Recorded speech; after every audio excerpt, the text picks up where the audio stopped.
अंतरिक्ष में गई सास बहू। मम्मी, आप इतनी अच्छी एस्ट्रोनॉट हो, फिर ये अर्ली रिटायरमेंट क्यों?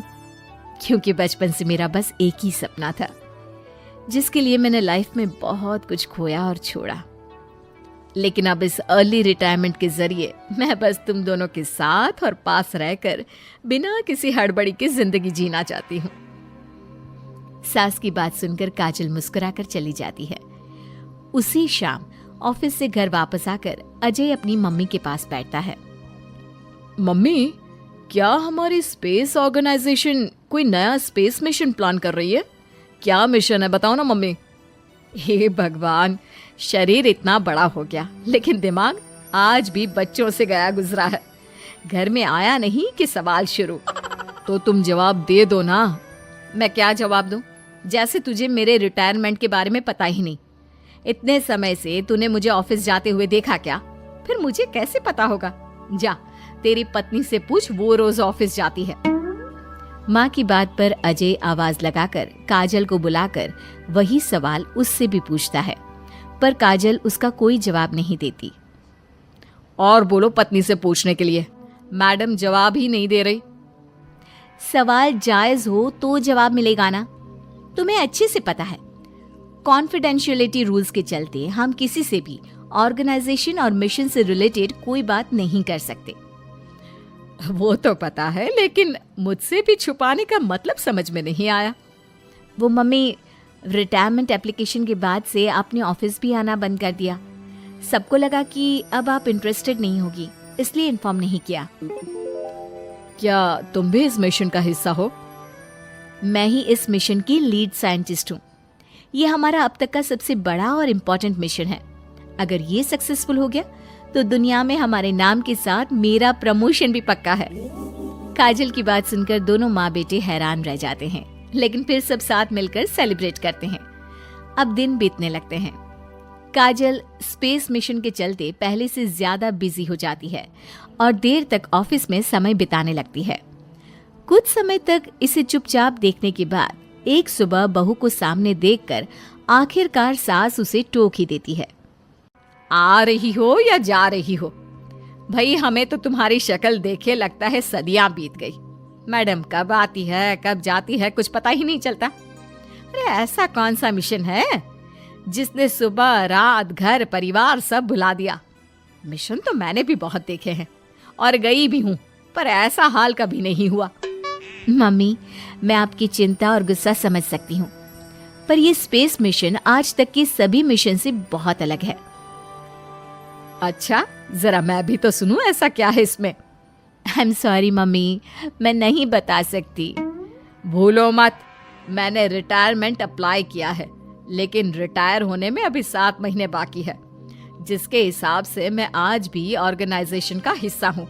तो मुझे बताकर तुम कोई रूल नहीं तोड़ रही। मुझे सब याद है मम्मी, और मुझे ये भी पता है कि अगर आप साथ दें तो मिशन के लिए बहुत बड़ी मदद साबित होगी। पर सीनियर्स ने रूल बनाया है कि इस मिशन की इंफॉर्मेशन सिर्फ उन्हीं के पास होगी जो इसका पार्ट है, और मुझे तो उन्होंने खास अपने पास बुलाकर ये समझाया था। बहू की बात सुनकर सास सोच में पड़ जाती है और अगले दिन खुद भी ऑफिस पहुंच जाती है। ओहो, क्या बात है मैडम, रिटायरमेंट के एप्लीकेशन के बाद तो आपने दर्शन देने भी बंद कर दिए।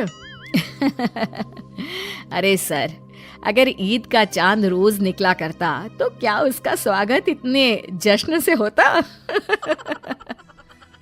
इस पर सीनियर भी हंसने लगते हैं और दोनों कैबिन में जाकर बैठ जाते हैं, जहां सास बातों बातों में नए स्पेस मिशन के बारे में पूछती हैं।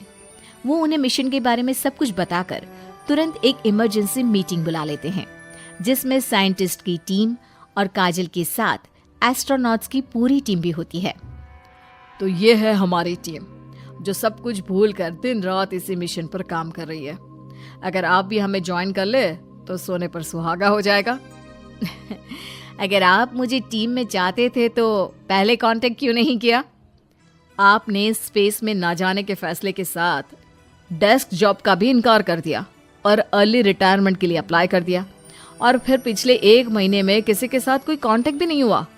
इसलिए हमने सोचा शायद अब आप ब्रेक लेकर इस सब से दूर रहना चाहती हो। और इसीलिए किसी ने आपको परेशान करना सही नहीं समझा।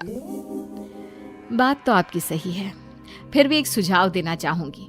ये जो आप कर रहे हो ना, ये मिशन नहीं, साफ सुसाइड है। एक साथ इतने सारे लोगों को स्पेस में 6 महीने रहने के लिए भेजना आसान काम नहीं है।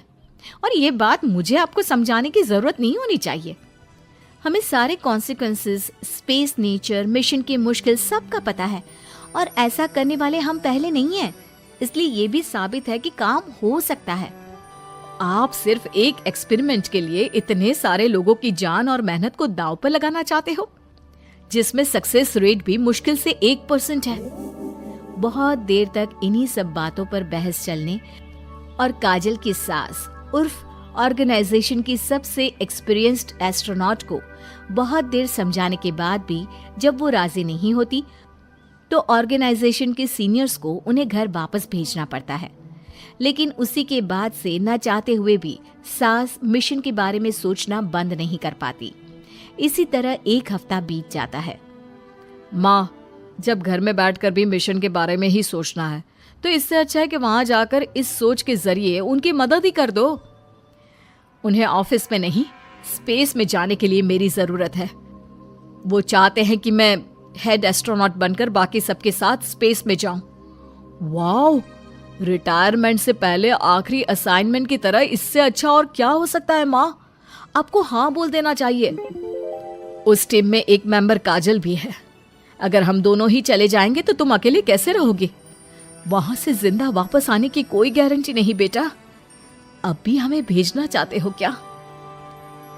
जिस दिन से आपको पहली बार स्पेस में जाते देखा है, तभी से ये डर और पॉजिटिविटी दोनों साथ लेकर जीना सीख गया हूं। आप जाओ माँ, मुझे पूरा भरोसा है आप दोनों वापस भी आओगे और देश के साथ मेरा नाम भी रोशन करोगे। बेटी की बात सुनकर माँ के अंदर हिम्मत आती है और वो एक बार फिर स्पेस ऑर्गेनाइजेशन पहुंच जाती है, जहां उसके फैसले से सब बहुत खुश होते हैं और स्पेस मिशन की तैयारी पहले से ज्यादा जोश में शुरू हो जाती है। कुछ ही समय बाद दोनों सास बहू स्पेस में पहुंच जाती हैं। आखिरकार आज मेरी साइंटिस्ट बहू एस्ट्रोनॉट भी बन गई। सिर्फ स्पेस सूट पहन लेने से कोई एस्ट्रोनॉट नहीं बन जाता। मैं साइंटिस्ट हूँ और उसी में खुश हूँ। अगर मिशन की रिक्वायरमेंट नहीं होती तो शायद कभी यहाँ आती भी नहीं। इसी तरह दिन पर दिन स्पेस की अनेक मुश्किलें और दिक्कत सहते हुए देखते ही देखते 6 महीने बीत जाते हैं और नामुमकिन को मुमकिन करके दिखाते हुए सब सही सलामत अर्थ पर वापस आ जाते हैं, जिसके बाद से दुनिया भर में ये मिशन सास बहू की अंतरिक्ष यात्रा के नाम से मशहूर हो जाता है।